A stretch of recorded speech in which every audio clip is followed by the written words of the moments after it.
alamin wassalatu wassalamu ala asyrofil anbiya wal mursalin sayyidina wa maulana Muhammadin wa ala alihi wa sahbihi wa ala man ittaba'a bi hidayatihi ila yaumiddin amma ba'du.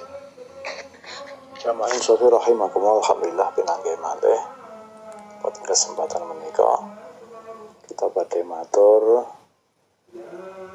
beberapa hal ingkang kaitanipun kalian ayat kursi. Bismillahirrahmanirrahim. Allahu la ilaha illa huwal hayyul qayyum la ta'khudhuhu sinatun wa la naum lahu ma fis samawati wa ma fil ard man dzal ladzi yashfa'u 'indahu illa bi idhnihi ya'lamu ma baina aydihim wa ma khalfahum wa la yuhituna bi syai'in min 'ilmihi illa bima syaa' wasi'a kursiyyuhus samawati wal ard wa la ya'uduhu hifdzuhuma wa huwal 'aliyyul 'azim. Ayat kursi menika gadhahi fadl keutamaan ingkang saestu kathah. Yang pertama, ayat kursi menika dipun sebat Rasulullah sebagai ayat yang paling agung dalam Al-Qur'an. Ayat yang paling agung dalam Al-Qur'an. Ingkang nomor kalihipun ayat kursi menika ayat yang gadhahi fadilah menjaga siapapun yang mengucapkannya. Tapi kula insyaallah mboten badhe matur ingkang rutanipun kalian fadilah termasuk fadilah yang lain dari ayat kursi ingkang memang saestu kathah. Tapi badhe matur ingkang rutanipun kalau Allah la ilaha illa wal hayyul qayyum. Allah adalah zat yang maha hidup. Yang maha hidup ngatosipun hidupnya Allah itu hidup yang tak terbatas. Kula tansah matur bilih nalika Allah SWT dipun asmati sifat maha atau sifat tak terbatas, maha kuasa, kekuasaanipun Allah tak terbatas, maha mengetahui, pengetahuan Allah tak terbatas, maha melihat, penglihatan Allah SWT tak terbatas. Mboten kaya dene Qur'an sami. Qur'an sami saged ngerti, tapi pengertian Qur'an sami terbatas. Qur'an sami melihat, tapi penglihatan Qur'an sami terbatas. Qur'an sami mendengar, tapi pendengaran Qur'an sami terbatas. Dibatasi oleh ruang dan waktu. Nek Qur'an sami saged mirsani sesuatu ya paling dengan jarak tertentu.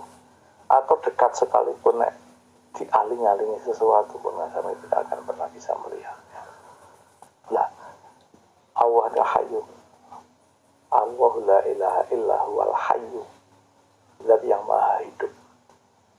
Dan hidupipun Allah Subhanahu wa taala tidak butuh sesuatu yang lain. Bukan kaya dene Qur'an sami.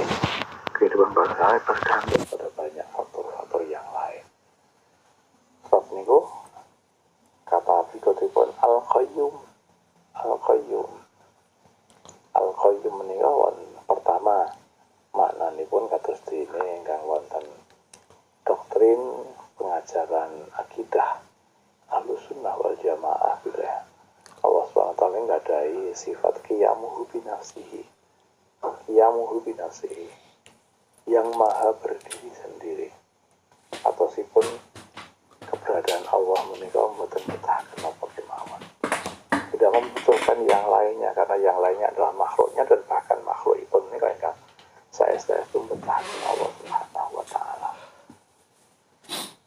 Al-Qayyum qiyamuhu bi nafsihi. Ingkang nomor kalih sekaligus Al-Qayyum ini maknanipun yang terus-menerus memelihara. Terus napa kemawon ingkang wonten alam donya menika tidak satu detik pun tanpa pemeliharaan Allah. Monggo dipirsani tubuh Qur'an sami piyambaknya. Darah tetap mengalir di dalam tubuh. Jantung yang selalu memompa darah supados tersebar ke seluruh tubuh, membersihkannya dari kotoran-kotoran dan mensuplainya kembali ke seluruh tubuh. Sehingga wonten wonten kamar-kamarnya, kamar yang tempat masuknya darah, tapi wonten kamar yang lainnya lagi mengeluarkan darah, memompa darah ke seluruh tubuh sampai pun dibersihkan. Ini semuanya ada dalam kuasa Allah dan Allah yang memelihara menika. Ataupun sebab menika kebergantungan lunas sami dumateng Allah Subhanahu wa taala sangat luar biasa. Dengan nomor kali wonten surah Al-Ikhlasnya. Allahus Samad. Jadi Allah tempat bergantung. Tetapi memang keberadaan lunas sami kesayangan kami sepenuhnya bergantung pada Allah Subhanahu wa taala. Bahkan bukan namun keberadaan lunas sami kesayangan sami bahkan rupa lunas sami tetapnya temia itu karena dipelihara oleh Allah Subhanahu wa taala. Jadi nek saben dina teng griya istri anak-anak mboten pangling karena memang bentuk wajah lunan sami tubuh sami dipelihara oleh Allah Subhanahu wa taala terus menerus. Lunan sami mboten saged mbayangaken bagaimana jika misalnya Allah merubah struktur tubuh lunan sami, wajah lunan sami.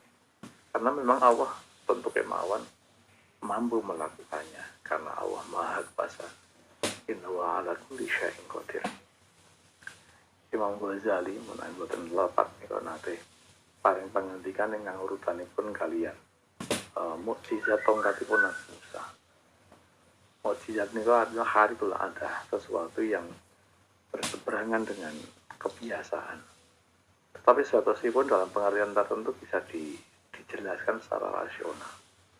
Salah satunya pun nalika Imam Ghazali memberikan penjelasan tentang tongkatipun Nabi Musa. Tongkatipun Nabi Musa ini terbuat dari kayu. Tapi ketika dilempar, alqiya ya Musa, lemparkanlah wahai Musa tongkatmu itu. Saat nalika dipun lempar tiba-tiba menjadi ular. Terus pun di pengetahuan keluarga sami memberikan penjelasan tentang menika.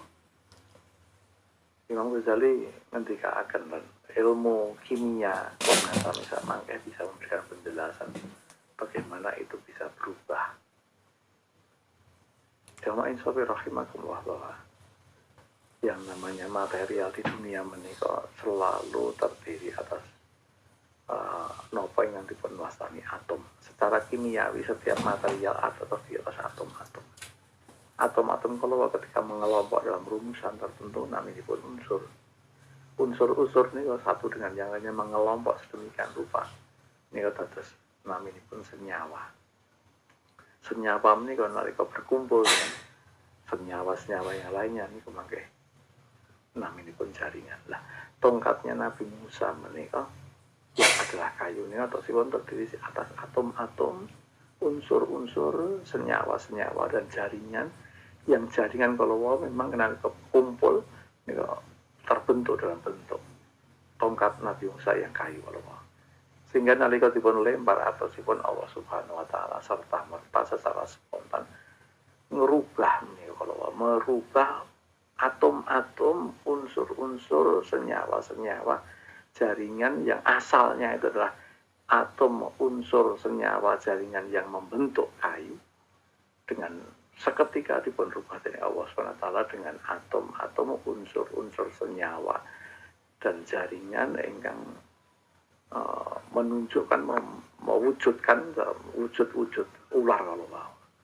Atau sipun kasus kulungan sami tentu kemauan atau sipun Allah Subhanahu terus menerus mempertahankan atom, unsur, senyawa, jaringan kulungan sami sehingga nek dalu niku misalipun ngeloni anak dalam wujud yang seperti itu maka pagi harinya tetap seperti itu atau sipun Allah terus-menerus menjaga itu, tidak merubahnya.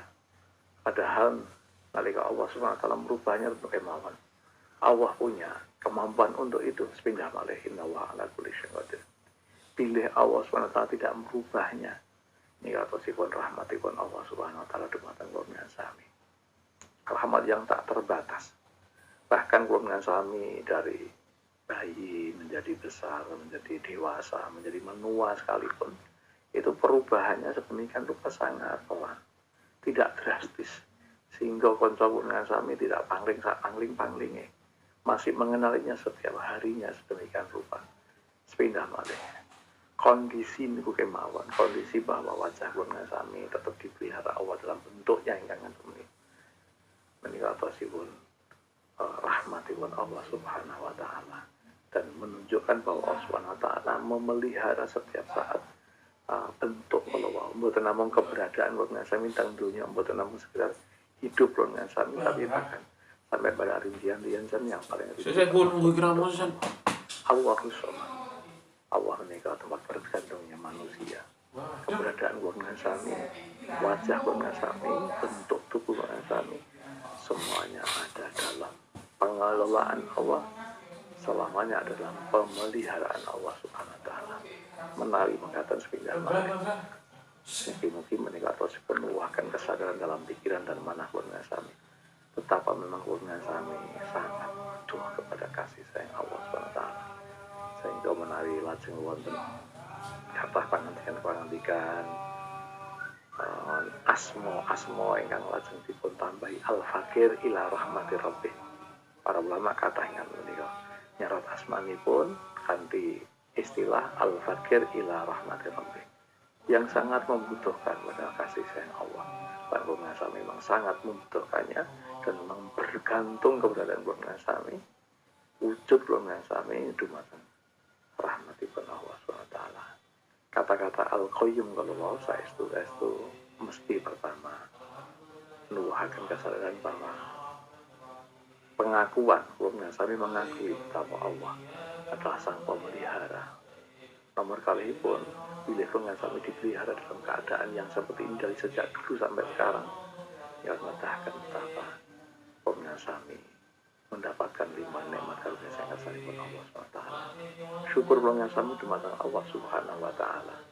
Tentu kemauan dalam hal ini menjadi sesuatu yang mutlak, tidak bisa ditawar-tawar lagi. Rasulullah pun bayangke bahwa Allah SWT bisa merubah sesuatu menjadi berubah dari bentuk dan wujud aslinya kados dene tongkatipun Nabi Musa yang kayu tiba-tiba menjadi ular. Ini kados netah mengasami bahwa Allah pun bisa melakukannya itu pada kita jika Allah tidak melakukannya sepindah malih. Inilah kasih sayang Allah SWT dumateng kula sami. Monggo syukur lan syukur marang Allah SWT. Kani monggo dina pakemon ingkang dipun dawuhaken nepi napa kemon ingkang dipun cegah dening Allah SWT. Mugi-mugi wonten manfaatipun. Akhiripun aku qouli hadza. Astagfirullah li wa lakum. Assalamualaikum warahmatullahi wabarakatuh.